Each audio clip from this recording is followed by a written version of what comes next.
Welcome to the Boxing Talk Show. Fair but firm with the Hall of Fame boxing referee. I'm Joe Cortez and co-host John Zamel for all of Las Vegas. Come on, guys. Let's touch them up. Clean fight. I'm Joe Cortez. Fair but firm. Welcome to the Fair but Firm show here in Las Vegas, Nevada, the boxing capital of the world. Good morning, our listeners here Saturday morning. It's a nice sunny day compared to all the rain we had the last couple of days. I couldn't agree more. I'll tell you, it's a great day. We're looking forward to tonight's fights. We have Leo Santa Cruz versus Rafael Rivera for the super featherweight championship of the world. As we know that Leo Santa Cruz is one of the great ones in the boxing game, and we know that he has a great record with a record of 35-1 and one loss, so one draw with 19 big knockouts. So he's a great fighter. Rafael Rivera with 26-2 record with 2 draws and 17 by knockout. So he's a decent fighter, but more under the radar. Not somebody we've really heard of. Somebody we heard of, but those guys can be dangerous. He's 24. Don't we know it? We've seen it before. 24 years of age and hungry. He's hungry, so he may want to be one of the ones to what is the Mexican? You never take these guys. Those Mexican warriors, and when they come to fight, you never say, "Wow, where did he come from?" Yeah. So, but he fought in basements and everywhere else in Mexico for the last, But honestly, I didn't even know they had basements in Mexico. They might. I don't know. I assume something. But anyway, he's a good fighter, up and coming. Rafael Rivera. Yeah, exactly. so I think that it'll be a good night of boxing. Now, as you know, John, that there's been some great fighters in the history of boxing in the featherweight division. Oh, yeah. And I could take you down memory lane a little bit there. I'd like to hear that. You had great fighters like Willie Pep, one of the most outstanding fighters in the history of boxing in the featherweight division with over 200 professional fights. That's outstanding. I remember the fights that he had with Sandy Sadler. Sandy Sadler was another nice, great featherweight champion, and they fought about 4 or 5 times. And those fights got really nasty, dirty. The referees really could take control of these two guys. Even at their small size. I mean, they were putting one guy was like Sandy Sadler would put his leg, or Willie Pep would put the leg behind Sandy Sadler. Really? Behind his back and try to push him just to knock him down.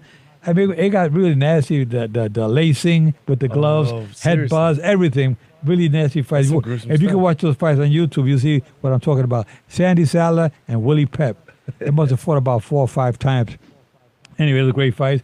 And, of course, we know Leo Santa Cruz had great fights with Abner Mares and Carl Frampton. Oh, yeah. He lost to Carl Frampton, and then he came back. They were funny. They traded majority decisions. I mean, that's how close they are. Yeah. Between, how many rounds? 24 rounds between them, and 6 judges couldn't agree on who won, either one of them. It's kind of interesting, man. Yeah, it was, great fights. And, there was a good – I also remember the great Salvador Sanchez. Oh, yeah. Who cut his career short by being in a car accident and got killed in Mexico. Of course, unfortunately. But he was one of the great ones out of Mexico, a great featherweight. And in my lifetime, I remember Prince Nassim Ahmed being – they have star potential. That's one thing I want to ask you. When you think of Leo Santa Cruz, this is a guy how old is he? He's 30 years old. So he's in his prime, a tail end, kind of his peak.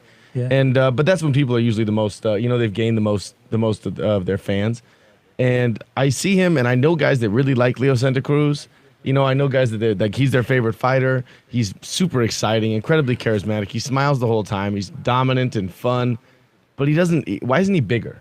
Is it because he's a featherweight? But I mean, we've seen featherweights be bigger. Some guys just don't grow out of it. Some guys that makes sense. I mean, you look at the what's the name from Mexico, Tijuana, who fought Munguia? No, he fought Prince Nassim Ahmed. Oh, Eric Morales. Eric Morales. You see him now. He's like a middleweight right now, maybe even light heavyweight. He might be, and he was fighting as a featherweight, so he's maybe big now, they blow up after they retire from boxing. There's no more training, no more running. But when you're very active and you're training and running every day, it's kind of hard sometimes to put on weight. Of course. These guys are natural featherweight, Oh, yeah. Leo Santa Cruz is 30 years old. He's not going to be a welterweight. Hey, I remember when I was fighting. I was a bantamweight, 118-pounder. That's crazy. And now you're like a super bantam. And now I'm fighting a super middleweight. Yeah. So, I mean, it happens, as you get older. That's how it goes. That Mother Nature kicks in and then, Well, yeah, when you're not training every day. Exactly. And eating to make weight and stuff, of course. Eating all the junk food out there. Hey, actually, I don't want to skip too far ahead before we recap last week's fight. Last week we had a good fight between Gervonta Davis and, well, it wasn't a good fight, but it was a nice showcase for Gervonta. He fought Hugo Ruiz, who took the fight at the last second because the aforementioned Abner Mares couldn't make it with that career-threatening detached retina, his second. It was one of those fights where you kind of knew that Gervonta was going to do it, but you weren't sure how he was going to do it, and he did it pretty much right away. I mean, there wasn't much fight to it. Yeah. Did we learn anything from Gervonta in that fight, or was it? It was kind of hard to say you learned it from him. I mean, he didn't. I don't think he gained anything that night. No, not at all. Right? It was like a minute. He fought a Palooka out there, and it was just a nothing fight. I mean, it probably was with Gervonta Davis. I would have maybe try to carry him a couple of rounds just to get the rounds in, right? Get some of that ring rust off of you, because when you're inactive for so long, he only fought like 3 rounds in the last 2 years. Yeah, and then so now 4 rounds in the last 2 years. I mean, that's crazy. Yeah, we're gonna see him against somebody competitive. He says he wants to fight like 4 times this year. I hope he does. Yeah, well, let's see. They're talking about him and maybe. The great one. Oh, Vasily? Vasily Lomachenko. Yeah, I hear that one too. I don't know, man. What do you? I think they rushed him a little too quick. I don't think Mayweather wants to throw him in there with him yet. No, not yet. Right now, this kid is doing really good at what he's doing. There's got to be tests out there that aren't quite the number 1 pound for pound fighter in the world, though, right? Yeah, Abner Maris would have been. Yeah, he would have been one of them. Yeah, but maybe we can fight Carl Frampton. Somebody like that. Well, Frampton just retired, but other guys like that, for sure. You know what I mean? I like those guys in that division are around there that could do it. Problem is, he should probably go up to 135. Yeah, well, let's see what happens. I mean, boxing is strange. You never know what's going to happen. But Cervantes definitely going to go up in weight because of... Because he can't make weight. He can't make weight. And he had trouble making weight. His last fight, he had to come back twice. I think 3 of his last 4 fights, he didn't weigh in the first time under... That's a big problem, But right? the problem that he had right now is that for the weight that he has, he doesn't have the height. Yeah. If he puts on more weight, he's going to be like a bowling ball like out Mike there. Tyson out there. I know. They call him the tank. He'll be like a real tank out there. No, honestly, though. Short, wide, and, he's exciting and he's powerful, but you're right. He's not tall enough to handle. I mean, the guy he fought just now came up 2 weight classes and still had 6 inches on him. Yeah, exactly. I mean, that's saying something, right? Yeah, exactly. That's he's crazy. Show up. You actually, when you see him, I mean, in person, he's about 5, maybe 5'6", maybe. So he's at 5'5.5", I think he's listed at. Is that, and... that's with shoes on. Yeah, and solid, man. But that's the thing. I think a lot of people point to a lack of discipline with him because, they want that to be the case because he missed the... But I'm asking, because you've been in this game a very long time, when you see a Tank Davis, do you think it's more of a result of a lack of discipline, the fact that he can't make that weight, or just the fact that he thinks he wants to be a 130-pounder because he's only 5'5", and so I think he's naturally at least 135 pounds. Yeah, what it is just that when your body, you're built to be so much. I mean, he can't control. I mean, I think he's a disciplined fighter. It's just that his body, they cannot just keep the weight down. He's still growing. Yeah, he's got no flab on him. You look at him, it doesn't look like. He's only about 23 years old. Yeah, he's 24. He's young. 24, man. So he's young, and he'll probably put on another 20 pounds before he packs it in. And I hate to see him to be fighting at 147. I mean, he'd be too small. But I mean, talking about small and fighting, look at Mikey Garcia. But Mikey Garcia is about 5'9". Yeah, but he's going up to 147. 147 is crazy. Fighting the tough one, Earl Spence Jr. Yeah, that's a tough one, That's but I still give him a chance because of what he's been undisputed champion in 3 different weight classes. Exactly. And you can't take anything away from him. And he's undefeated. So you can't say you're going to go against Earl Spence, even though everybody say Earl Spence is like a little Superman. But I think that we have to just respect him for where he's at. I couldn't agree more, man. I couldn't agree more. Absolutely. He's good people, and I like Mikey Garcia for exactly that reason. That's low-key maybe the best fight of the year, so, coming up. But how spoiled are we? We're going to talk right after the break. We got a break coming up, and then we're going to talk about some of these heavyweight fights that just got announced that we'll be getting to see. I mean, we've had a great start to the year, and it's only looking like it's getting better. 2019 is being as amazing as promised. Yeah, I believe that 2019 is going to be a good one, and I think that it's going to be great for you fans out there listening and some of you watching on our TV programs as well. We'll be right back. Going to a little commercial, so we'll be right back. Well, welcome back again here to the Fairburn Firm Show here with Joe Cortez and my co-host John Zimmer. John, we're going through a good fight tonight. We're going to be interested to watching Leo Santa Cruz. And, of course, we talked about some of the great ones of the past. Mm-hmm. You fans out there follow the featherweight division, you know that we had Salvador Sanchez from Mexico was really one of the great ones. I remember when he fought Wilfredo Gomez from Puerto Rico, and Wilfredo Gomez was knocking everybody out. And he ended up getting knocked out himself by Salvador Sanchez. And that's such a good rivalry, isn't it? That Mexico-Puerto Rico rivalry. It always seems like there's so much reverence and respect, but pride between the two. I don't want to necessarily say nations, but between the people of the two cultures, it's just amazing to see those two go at it because you could tell they do respect each other. It's not one of those where one doesn't like each other, but they want to win for their country, and it's you always have. What other examples do you have of some good the rivalries between those two? There were so many, that came out of Miguel Cotto when he fought Margarito. Oh yeah, that was a bloody one, man. That was some bad blood there. Yeah, and that was when Margarito came up with hemp. Yeah, that's what he was accused of the hand He wrap was stacking his hand wraps with. What do you think about that? You think with cement? Because there was no plastic Paris found in his hand wraps. Lester Paris, yeah. And they say, wait, this guy's fighting dirty. That's why. Because he never got officially because they couldn't prove it, right? Well, do you think that do you think he did it? He got suspended the second time they caught him. He didn't get to use them, but he got caught. Trying in the locker room. Yeah, that's in the right. locker room. And they couldn't prove that he did it against Cotto the first time, right? But his face looked like. That happened here in Nevada, and Cotto said, "Yeah, I never got hit so hard." And people say, if he got caught the second fight in California, most people believe with a plaster Paris in his hand wrap, they had a little something that they want to put in between the hand wraps and the glove, and they caught him in California. Said that's probably what he did the first time. It's very and got away with it in Nevada. That makes sense. Then everybody's watching. So anyway, he got suspended and fined for using unsportsmanlike conduct. Without using. And in a lot of ways, Cotto was never the same, and a lot of fans they blame. But then on the rematch, Cotto did stop him. Oh yes, he did. He gave, but it was Cotto's. You don't want to see a fighter get hurt so bad by using a dirty tactic. That's worse than PEDs to me. It's worse than anything. Yeah, almost. I mean, some guys they go into drugs and they fight like that and they get caught using drugs and performing enhancing drugs. And then they get suspended. Anytime you have an illegal advantage over an opponent in something as dangerous and deadly as the sport of boxing, right? Exactly. You should face criminal charges. It should be. I mean, it's that dangerous. But it's not just a competitive edge. You're putting somebody's life at risk. There was a fighter named Luis Resto in New York City, Madison Square Garden. He fought against Billy Collins Jr. And it's Panama Lou, a trainer, removed the horsehair from inside the boxing glove of Luis Resto. And so there was no padding. And so there was no padding. So he was just hitting. But Billy Collins got the whipping of his life that night because every time he got hit with a punch, he was like getting hit with almost bare knuckles. And the referee Tony Perez at the time, didn't realize that was going on. But what happened was that Billy Collins Sr. went to shake Luis Resto's hand after the decision was rendered that he won. And when he shook his hand, he realized, hey, wait a minute. He took a little commissioner. Hey, commissioner, he's got no padding inside the gloves. So they confiscated the gloves in the ring. They arrested Billy Collins and Panama Lewis. They went to jail, and they both got suspended. And Louis Resto never fought again. Panama Lewis got suspended for the rest of his life, for using those kind of dirty tactics.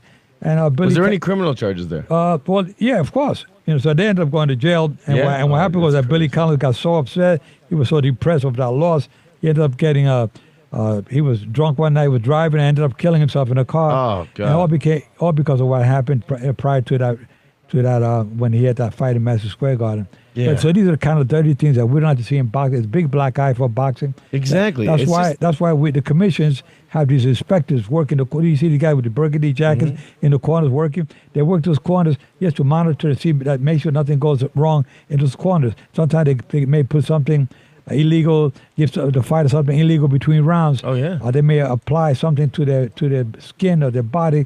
Anything that can be is illegal to use. Yeah. They kind of do adrenaline they use for the cuts. Oh, of course. They can mix it with something that's not supposed to be used. So there's a lot of guidelines. A lot of trainers try to do something to get the edge on a win. They use all kind of dirty tactics. You got to watch even the urine test back in the dressing room. The inspector has to be in there watching him. Oh yeah. When he's urinating into a cup to make sure it is his real urine and not somebody else's that was put in the cup, because they try to do anything to get away with these tests that are being done to make sure they're clean.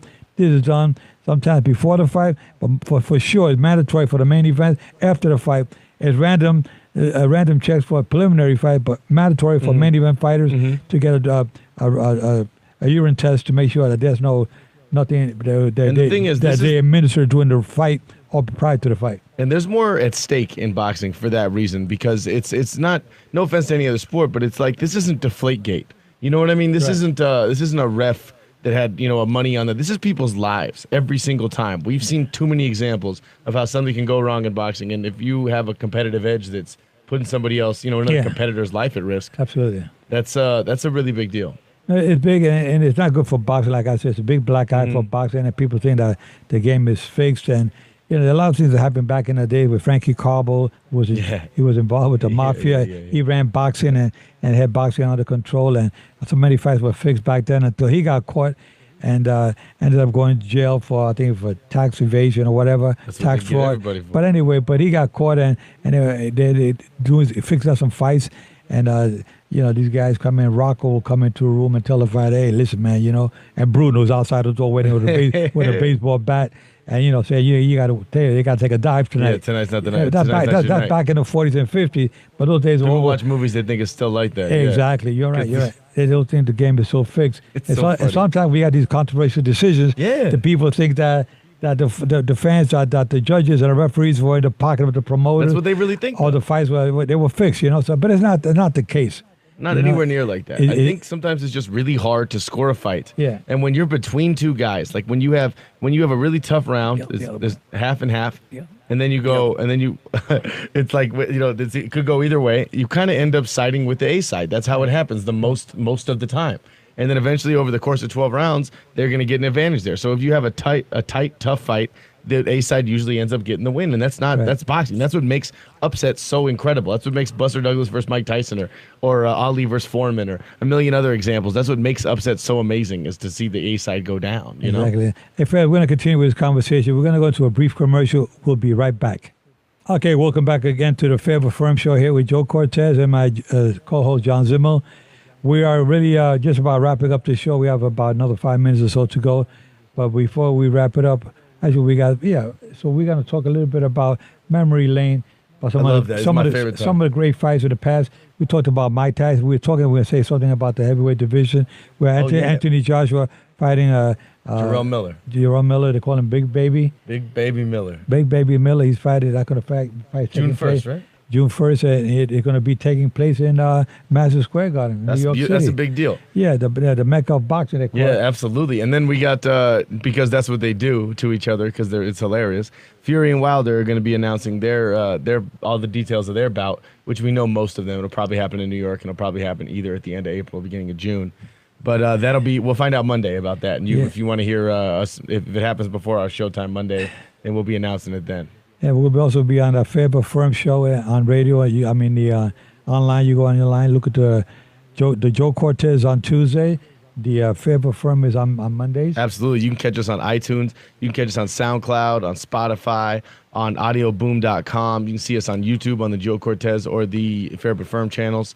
You really can't miss us, and especially our Monday shows is when we recap everything. It's really nice. Yeah, it's a lot of fun when we can share some of our knowledge and wisdom to you fans out there listening about, I know you're probably driving, just make sure you don't have an accident when we mention about some crazy things that happen in boxing. And you jump out of your seat and say, what was all that about? Willie Pep, yeah, exactly. About Willie Pep, he tripped this guy with pushing him, and I know, and next thing you know, you're off in the ditch. Talking about crazy things happening in boxing, I remember one day this fighter was taking a pounding in the corner.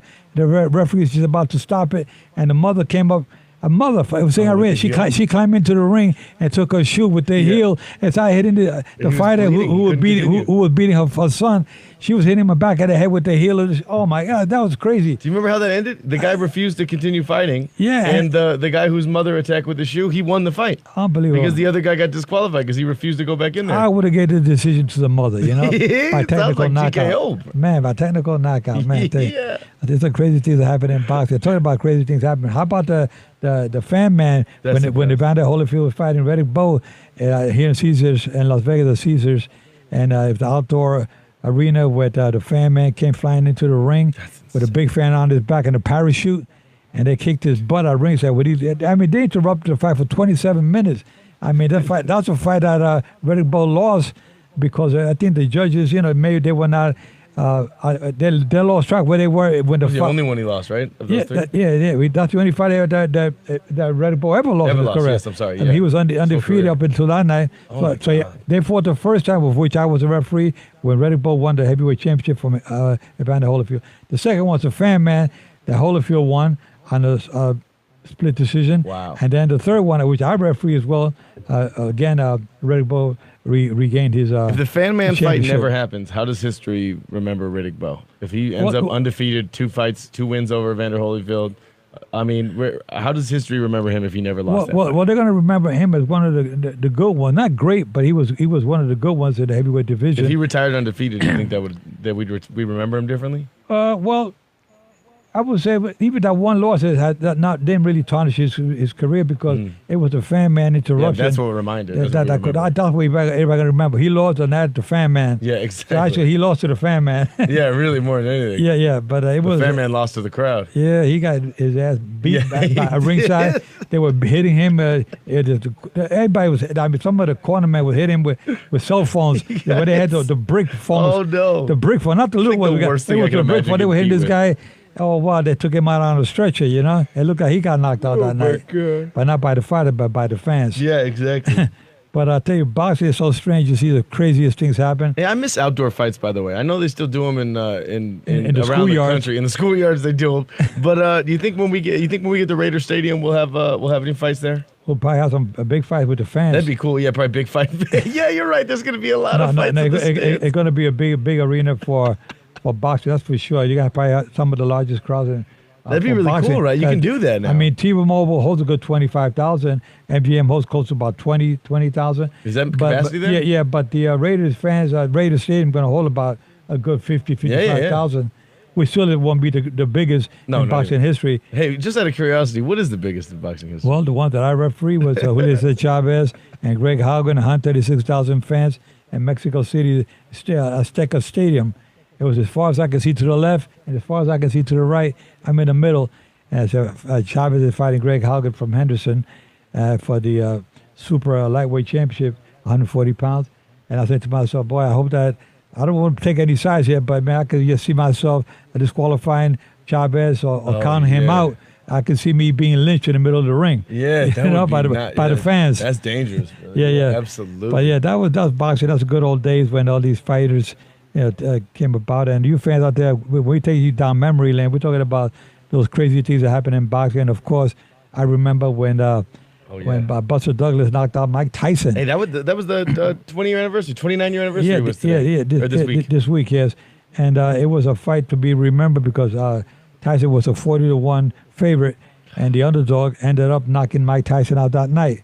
And of course, I always say that it could have been different had the referee picked it up. The second knockout of the fight. The first knockdown, if the referee would have picked it up right from the timekeeper, instead of picking it up at 6, he picked it up at 1.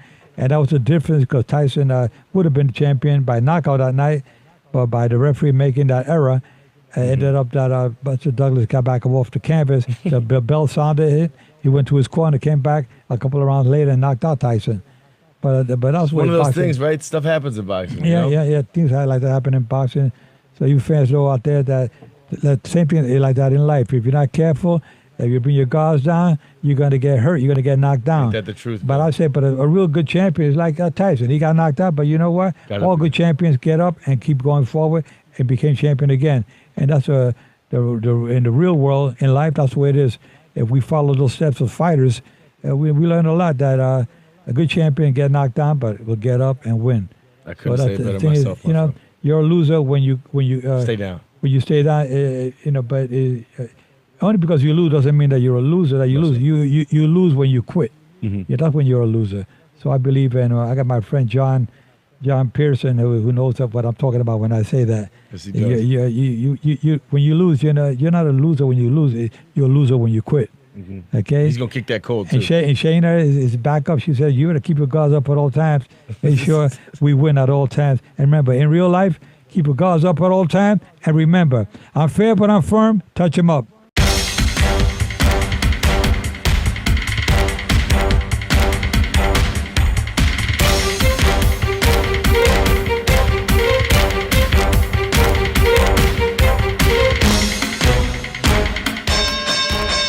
Fair but firm with the Hall of Fame boxing referee. I'm Joe Cortez for all of Las Vegas. Come on, guys, let's touch them up. Clean fight. I'm Joe Cortez. Fair but firm.